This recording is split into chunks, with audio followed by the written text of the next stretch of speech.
할렐루야. 사랑하는 대강의 가족 여러분, 오늘 하루도 하나님의 말씀과 동행하는 하루 되길 소망합니다. 오늘 말씀은 출애굽기 23장 4절에서 9절 말씀입니다. 내가 만일 내 원수의 길 잃은 소나 나귀를 보거든 반드시 그 사람에게로 돌릴지며, 내가 만일 너를 미워하는 자의 나귀가 짐을 싣고 엎드러짐을 보거든 그것을 버려두지 말고 그것을 도와 그 짐을 부릴지니라. 너는 가난한 자의 송사라고 정의를 굽게 하지 말며 거짓 일을 멀리하며 무지한 자와 의로운 자를 죽이지 말라. 나는 악인을 의롭다 하지 아니하겠노라. 너는 뇌물을 받지 말라. 뇌물은 밝은 자의 눈을 어둡게 하고 의로운 자의 말을 굽게 하느니라. 너는 이방 나그네를 압제하지 말라. 너희가 애굽 땅에서 나그네 되었은즉 나그네의 사정을 아느니라. 아멘. 신명기 16장 19절을 보면, 너는 재판을 굽게 하지 말며 사람을 외모로 보지 말며 또 뇌물을 받지 말라. 뇌물은 지혜자의 눈을 어둡게 하고 의인의 말을 굽게 하느니라는 말씀이 있습니다. 이와 비슷한 말씀이 오늘 본문에도 상세히 기록되어 있습니다. 8절입니다. 너는 뇌물을 받지 말라. 뇌물은 밝은 자의 눈을 어둡게 하고 의로운 자의 말을 굽게 하느니라. 이 말씀을 보면 너는 뇌물을 받지 말라라고 말씀을 합니다. 그 이유는 뇌물을 받은 자의 눈을 어둡게 하고 의로운 자의 말을 굽게 한다라고 말씀합니다. 여기에서 밝은 자의 눈을 어둡게 한다는 말은 날카롭게 사리를 판단하는 자의 눈을 어둡게 한다는 뜻입니다. 다시 말하면 재판을 잘하는 명판사라 할지라도 뇌물을 받게 되면 올바른 사리 판단을 하지 못하게 된다는 말입니다. 또 의로운 자의 말을 굽게 한다는 말은 부당한 판결에 대해 이의를 제기하며 시정을 촉구할 줄 아는 양심과 용기를 겸비한 자로 하여금 불의하게 만든다는 것입니다.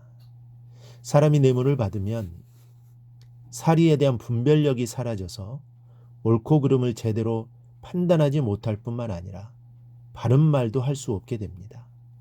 그리하여 사람들은 마땅히 해야 할 올바른 일을 할 수 없게 되는 것입니다.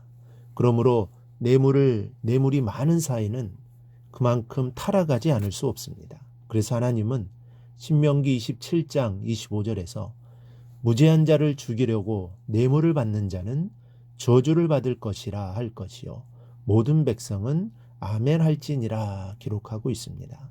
그러므로 하나님의 백성인 성도는 어떤 일이 있어도 뇌물을 받아서는 안 됩니다. 성도가 누구입니까? 성도란 이 땅에 하나님의 공의를 나타내 보여야 할 사명을 맡은 자들입니다. 그런 우리가 뇌물을 받고 불의한 일을 저지른다면 어찌 하나님의 백성이라 할 수 있겠습니까? 특별히 은밀하게 뇌물을 주고받음으로 다른 사람이 알 수 없다고 할지라도 하나님은 부정한 손을 다 보고 계십니다. 그리고 마침내는 공의로 심판하실 것입니다. 그러므로 성도는 자신이 어떤 자리에서 무슨 일을 하든지 절대로 뇌물을 받지 말고 어떤 경우에도 자신이 맡은 일에 대해서 공의롭게 처리해야 할 것입니다. 본문 6절로 올라가 보면 너는 가난한 자의 송사라고 정의를 굽게 하지 말며 그랬습니다. 3절의 말씀은 가난한 자를 동정하여 두둔해서는 안 된다는 말씀이라면 6절의 말씀은 가난하다고 해서 힘이 없다고 해서 그에게 불리하게 판정을 내려서는 안 된다는 것을 말씀하고 있습니다. 뇌물은 돈 있는 사람이 주는 것이요 가난한 사람은 뇌물을 줄 수가 없습니다. 만일 재판관이 뇌물을 먹었다면 감옥에 가는 사람은 모두가 가난한 사람일 것이요 무죄 판결을 받은 쪽은 부자들일 것입니다. 그런데 이처럼 다른 사람을 차별하고 무시하는 것은 하나님의 창조 원리를 거스르는 죄악입니다. 하나님께서는 그가 가난한 자이건 부자이건 배웠건 배우지 못하였건 아무도 무시하지 않으십니다. 모든 사람을 똑같이 대하시며 존귀한 하나님의 창조물로 여기십니다. 그러한 의미에서 아무것도 아닌 외적인 조건들로 인해서 다른 사람을 무시하고 차별하는 것은 사람을 차별하지 않으시는 하나님을 무시하는 것과 같습니다.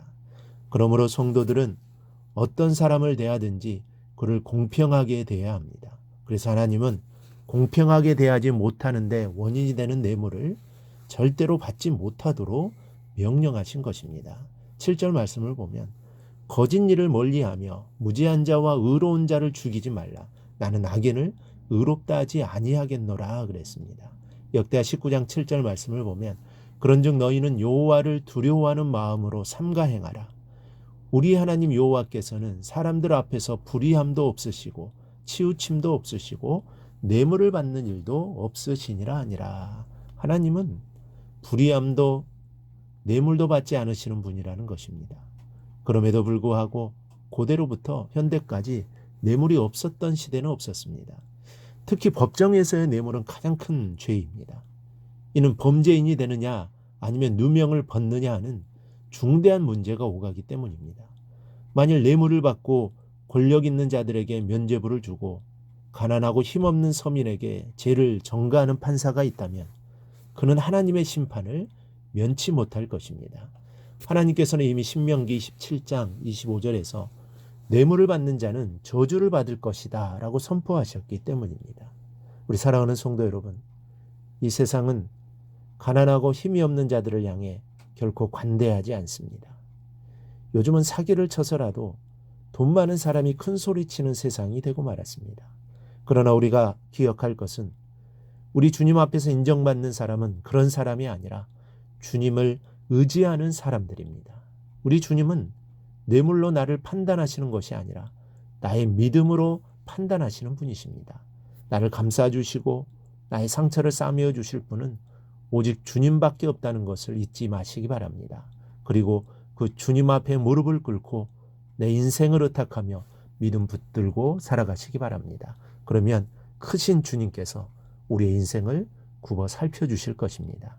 주님만이 나의 피난처가 되시고 나의 산성이 되심을 기억하고 오직 주님만 붙들고 살아가기를 바랍니다. 그리고 공의롭지 못한 이 세상에서 공의로우신 하나님의 말씀대로 공의롭게 살아 이 세상의 빛과 소금의 역할을 잘 감당해 나갈 수 있기를 주님의 이름으로 축원합니다.